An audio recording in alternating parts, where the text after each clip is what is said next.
distribution de légion d'honneur à des personnes soi-disant méritantes, les gars, à des élites de la nation. Alors je dis pas du tout qu'il n'y a pas eu de gens méritants dans toutes les promotions de légion d'honneur qu'il y a eu chaque année, c'est pas ce que je dis. Mais dans celle-ci quand même, il y a un nom qui m'a vraiment interpellé. Alors il y a un deuxième nom aussi, mais celui-là je le connaissais moi, mais le premier dont je vous parlais là, c'est celui d'un maire d'une commune d'une centaine d'habitants qui a fait l'objet de vidéos récemment, le mettant en lumière lui et ses pratiques qui sont quand même plus que douteuses et qui portent préjudice à un monsieur qui est un bosseur, un travailleur, qui a du mérite, contrairement à ces types-là, et qui n'a rien demandé à personne.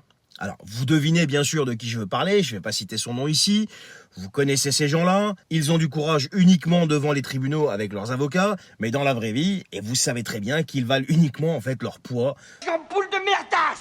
Mais vous savez en tout cas que je veux parler d'une certaine fouine qui erre aujourd'hui dans un village paisible du sud de la France. Une fouine qui ne fout rien de ses journées à part dessiner des tableaux qui sont moches comme lui et qui complote aussi avec un lord anglais pour causer du tort justement à ce paysan qui lui bosse avec courage, mérite, détermination pour faire vivre son exploitation malgré les attaques incessantes de ce maire et de ses sbires, mais pas que, des qu'il y a autour et qu'il y a au-dessus surtout.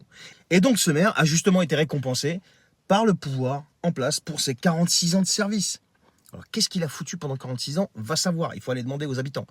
Mais pas que lui, il y a aussi dans ce village un autre maire, toujours dans ce village de 100 habitants, un autre maire ou ancien maire, quelque chose comme ça, qui a été aussi récompensé par le même pouvoir. Alors vous allez me dire, c'est peut-être normal. Mais oui, c'est normal, c'est bien plus que normal, parce que entre bourgeois FM, descendants des mecs à perruque, la corrompus de la Révolution française, ben, ça se passe toujours bien et on se soutient, on se serre les coudes. C'est toujours comme ça. Et si l'empereur était vivant, par contre, je pense pas que ça aurait été quand même des légions d'honneur qu'il aurait décerné à ces types-là. Non, non. Je pense plutôt que ça aurait été une super citation qu'il avait balancée à la gueule de Talleyrand. Il leur aurait dit « Vous êtes de la dans des bas de soie ». Parce qu'en réalité, c'est tout ce qu'ils sont, ces types-là. Et ils sont récompensés par qui? C'est ça le pire. Ils sont récompensés par d'autres qui sont aussi dans des bas de soie. Donc voilà où est-ce qu'on en est aujourd'hui.